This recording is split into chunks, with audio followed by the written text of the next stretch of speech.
안녕하세요. 시골 전부입니다.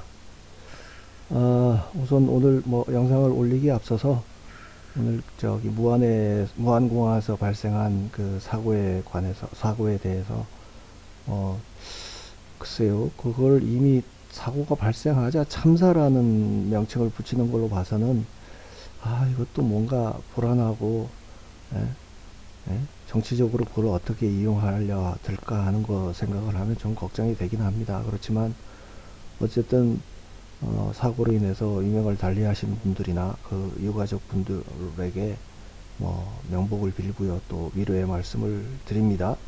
오늘은 거기에 집중을 해야 될 것 같고요. 사고는 어쩔 수 없이 지금은 버드 스트라이크라고 얘기가 나오고 있는데 항공사고라고 하는 게 하여간 발생하면은 대형 사고로 발생할 수밖에 없는 거잖아요. 편할수록 빠를수록 하여간 그 사고율이 높고 사고가 났을 때 또 사망률이 높다는 거는 주지의 사실인데 그게 그렇게 발생한 상황을 발생은 어쩔 수 없이 예? 그 발생했다고 하더라도 그게 지금 어쨌든 사고가 나면 구조라든지 구조할 틈도 없잖아요. 항공사고로 하는 게. 그리고 구조나 수습에 있어서 저는 수습이 더 중요하다고 생각을 하는데 그 수습을 담당할 컨트롤 타워가 지금 다 탄핵되어 있는 상태 아닙니까? 딱 직계 라인으로 따지면 그런 거 아니에요. 대통령, 국무총리, 행안부 장관까지 지금 탄핵을 돼버렸으니 그게 뭐 어떻게 흘러갈지는 제가 미리 얘기는 안 하겠습니다. 근데 여기에 참사란 이름이 붙었고 하필이면 또 전라도 공항에서 발생한 사고라 앞으로 몇 년 이게 어떻게 끌려갈지는 좀 생각해 볼 사안입니다. 그렇지만 적어도 이 부정선거에 대해서 관심을 갖고 있는 분들이라면 그런 사고나 이런 거에 대해서 좀 더 냉정하게 판단을 하리라고 생각을 합니다. 이제 아마 뉴스에는 온갖 감정팔이 뉴스가 도배를 하겠죠. 예? 태국이면 대부분 추운 겨울날 좀 따뜻하게 여행 갔다 오고 하시는 분들이다 보니까 사연 없는 분들이 어디 있겠습니까? 그런 사람들 내서 우선 이렇게 감정팔이하는 뉴스가 도배를 할 텐데 어떡하겠습니까? 그거를 돌이킬 수는 없는 상황이고 그렇다고 그러면 약간 좀 최대한 수습이 빨리 이루어지고 제자리를 찾기를 바라는 그런 희망을 말씀드려 봅니다. 그래서 이 내일 예정되었던 그 국민 대토론회도 준비하던 분들 사이에서는 내일 하는 게 맞느냐 하는 좀 의견도 나와서 지금 논의 중인데요. 저는 개인적으로 해야 된다는 생각을 했습니다. 당연히 그 사고로 인해서 주목도도 좀 많이 떨어진 것 같고 하겠지만 그렇다고 이거를 늦추게 되면 저는 개인적으로 생각이 우리가 이 부정선거를 이렇게 여론으로 조성해 가는 데 있어서 그나마 결정적인 역할을 할 수 있는 시한이라고 그럴까요? 그거는 대통령이 헌재 변론 과정에서 직접 나가서 변론을 하겠다고 했으니까 그 변론 내용 중에 결정적인 그 부정선거 관련 증거가 나올 거라고 저는 기대를 하고 있는데 그게 나오게 되면 우리가 이럴 거다 저럴 거라 하는 추측을 가지고 얘기하는 게 무슨 소용이 있겠습니까? 그죠?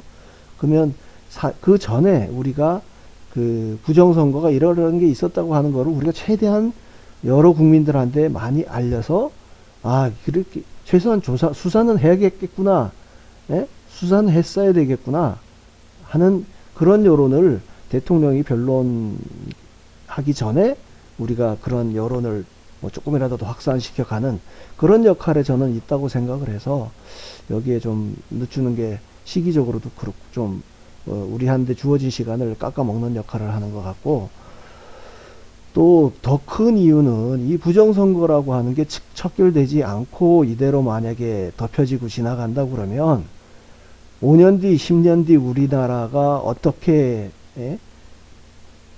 바뀌어 있을까를 생각하면 저런 100여 명 이상 진짜 참사라고 얘기하는 사고가 그 사고 자체가 발생할 위험도 또 높아지고요. 그 외에도 어쨌든 국민의 생명이나 안전과 관련해서 예? 뭔가 하여간 훨씬 더 비관적으로 갈 거라는 생각이 안 듭니까? 100명, 200명 죽는 게 문제가 아니에요. 그거는 오히려 더 작은 문제일 수도 있고, 예? 수천, 수만 명이 뭐 경제적인 어려움이든 뭐 사고든 해서, 예? 그런 일이 발생할 가능성이 더 높아지는 거 아닙니까? 지금 상황만 해도 마찬가지죠. 예를 들어서 우리 입장에서는 부정선거가 없었고 정확하게 민의가 반영된 국회가 구성이 됐더라면 저렇게 택도 아닌 사람들이 탄핵 폭주나 뭐 예산 폭주를 해서 뭐 계엄 상황까지 오고 지금 이런 사고가 막상 발생했는데 최고 컨트롤 타워에 있어야 될 3명의 사람이 탄핵돼 있는 상황, 이런 상황은 최소한 없었지 않았겠나를 생각하면 오히려 이런 사고가 있었음으로 해서 저는 더 부정선거는 여러 사람에게 알려야 된다, 그런 생각을 합니다. 그래서 이제 준비를 황 전 총리님께서 제안을 했으니까 그 대응팀에서 이제 어쨌든 행사도 준비하고 질의 답변에 관해서도 이렇게 좀 미리 이렇게 아이디어를 모으고 있는데요. 그래서 미리 좀 예상되는 질문, 또 선관위에서 발표한 입장, 이런 거를 취합을 해서 그 예상되는 질문을 먼저 묶어서 이렇게 발표하도록 하자고 얘기를 해서, 그 중에 제가 토픽으로 부여받은 게 요 지금 화면에 보이고 있는 선관위에서 이번에 그 19일이었나요? 보도자료에 내가 책임이 부정선거가 아니라는 거를 주장하기 위해서 내는 보도자료에 나와 있는 내용 중에 63대 36이 부정선거라는 주장이 택도 없는 얘기라는 선관위의 얘기를 반박할 수 있도록 한번 논리를 만들어 봐 달라 그래서 요거를 제가 맡았고요. 그 다음 하나가 그 선거인 수, 다시요. 투표용지 교부수보다 투표수가 많이 나온 거. 뭐, 그 예를 이제 제가 자료를 다 갖고 있으니까 저한테 좀 하라고 하셨고, 그 다음에 또 뭐가 있었죠?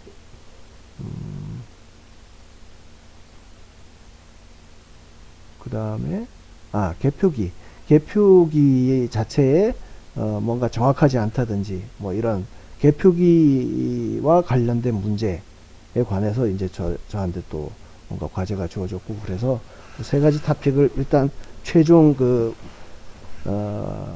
프레젠테이션 자료까지 해가지고 만들어 보냈습니다. 그래서 그 보낸 자료를 지금 워낙 뭐 토론자들도 많고 주제가 많다 보니까 뭐 시간을 최대 3분 안에 해달라고 해서 준비를 했는데, 그 연습 겸해서 또 3분 안에 가능한지, 또 뭐 초과하더라도 어떤 부분을 줄이면 좋겠다든지 그런 내용으로 제가 일단 리허설을 하는 겸 해서 영상을 올립니다. 그러니까 여러분들께서는 이런 자료나 이런 거를 보시고, 저는 이제 이거를 어떻게 보면 발제한 것처럼 해서 발표를 하는 게 공통 질문으로 나올 거를 이제 발표를 하는 거니까, 그 후에 자유 토론 시간에 제가 발표한 내용 중에 뭐가 빠지거나 좀 부연하거나 제 영상을 봤던 경험으로 봤을 때 이런 내용을 좀 국민들에게 상세하게 알리면 좋겠다, 그런 내용이 있으시면 현장에 내일 30일 날 2시 30분에 프레스센터 20층이거든요. 뭐 저는 어디 있는지도 모릅니다. 뭐 기차 타고 갈 텐데, 아무튼 혹시 오신다면 제가 갖고 있는 이 방대한 자료에 비해서 좀 발표 시간이 짧다고 생각이 되시는 분들은 여러분들이 지금까지 보셨던 제가 영상으로 만들었던 내용 중에 좀 더 알고 싶다든지 아니면 뭐 그런 부분이 있으시면 질의를 해 주시면 자연스럽게 뭐 제가 답변할 수 있는 기회가 생기지 않겠습니까? 그러니까 제가 지금 PPT 자료로 만들어내는 것도 일단 발표하는 것도 일단 자세히 보시고요. 그렇게 하시면 좋겠습니다. 자, 이제 10분이 딱 지났는데 이 상황에서 제가 실제 발표를 한다 생각하고 한번 이 내용을 발표해 보겠습니다. 뭐 시골 촌부라는 닉네임으로 활동하고 있는 차의수라고 합니다. 전 뭐 엑셀을 좀 뭐 책도 몇 권 썼었고 좀 다른 사람들보다 좀 잘 쓴다는 입장에서 자료를 취합하다 보니까 제가 여기 와서 발표까지 하게 됐는데요. 지금 제가 발표할 내용은 최근에 선관위에서 보도자료로 냈던 내용 중에 63대 36이라는 비율이 부정선거의 근거가 될 수 없다고 지금 이런 보도자료를 냈었는데요.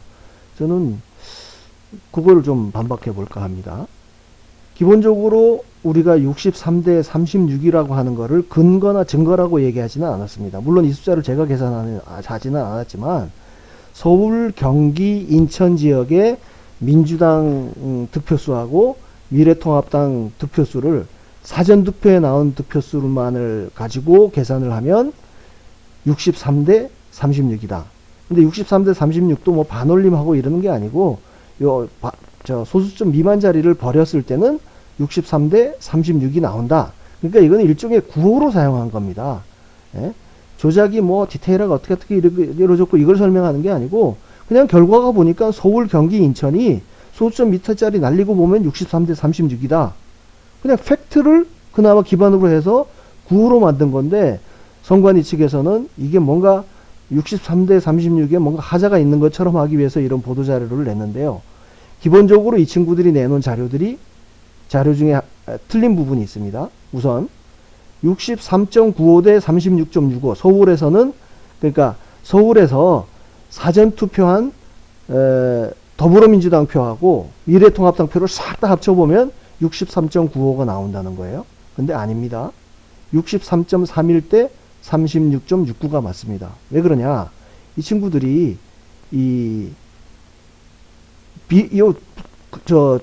제목은 더불어민주당하고 미래통합당 후보들이 출마한 후보들 것만 합친다고 했는데 여기 63.95에는 얘들이 1, 2위를 합치다 보니까 관악군가에서 민생당 국힘 후보가 제명을 당해서 민생당 후보가 나온 지역이 있습니다. 예? 그래서 그것까지를 합쳐버리면 63.95가 되는데 그 사람은 민생당이니까 빼야죠. 그래서 미래통합당 후보가 출마한 지역만 하면은 63.31이다. 그래서 저는 얘들의 저의가 뭐냐? 63.95인데 0.95를 날리고 뭔가 무리하게 63을 만들었다는 이미지를 주기 위해서 뭐 일부러 넣은 건지 하여간 실수로 넣은 건지 모르지만 하여간 틀린 자료입니다. 그리고 여기에 우리는 분명히 그 경합지역인 인천, 경기, 서울만 그렇다고 얘기했는데 여기 왜 대구, 경북, 울산이 왜 들어가는 얘기예요? 그나마도 전국의 253개 선거구에서 꼴랑 17개의 선거구만 63대 36이라고 하는데 이 17이라는 숫자는 제가 모르겠고 아무튼 기본적으로 얘기했잖아요. 더불어민주당하고 미래통합당이 모두 출마한 지역만 2명을 비교했어야 되는데 2명만 출마한 지역은 2명이 전부 출마한 지역은 236개 지역이거든요. 근데 253개래. 253개는 전체 선거구 수이거든요. 거기다가 자기네가 계산해낸 17개를 나누니 쟤네가 얘기하는 63대 36이라고 하는 거는 전국이 6.7% 안 돼. 이 얘기를 하고 싶었던 거예요. 그리고 이 밑에 민주당하고 통합당 후보 외에 기타 후보까지를 넣고 계산하면 이런 다른 숫자가 나온다고 하는데 이거 위에 거랑 똑같은 얘기입니다. 이 기타 후보들 빼고 이 사람들 거 다시 계산하면 이 숫자 그대로 나와요. 어떻게든 63대 36이 구호로 사용한 거를 탄핵하려고 이렇게 보도자료가 나왔다. 그러니까 엄청 소수점 두자짜리까지 해서 정확하게 한 것처럼 하지만 자료도 틀렸고 모수도 틀렸다. 대상으로 하는 선거구 수도 틀렸다. 그렇게 아시면 되겠습니다. 그래서 63대 36은 구호로서는 여전히 유효하다는 말씀드립니다. 이상입니다. 감사합니다. 이게 11분에 시작했나요? 그러면 이렇게 해도 3분 30초가 넘네. 어디를 빼야 30분 안에 가능하지? 3분 안에? 하여간 좀 더 줄여보겠습니다. 하고 싶은 얘기가 이거 자료 놓고 많죠. 근데 얘들이 집계하는 게 이 정도 능력밖에 안 된다는 얘기까지 넣었어야 되는데, 그 얘기는 넣고 좀 불필요한 얘기 빼면 3분 안에는 가능할 것 같습니다. 요 화면 이렇게 딱 정지시켜서 여러분들이 보시고 혹시 여기서 저한테 추가적으로 질문을 해서 뭔가 더 강조시켰으면 좋겠다 하는 부분이 있으면 그 토론에 혹시 오시는 분들이면 발언 기회를 얻어서 질문해 주시기 바랍니다. 감사합니다.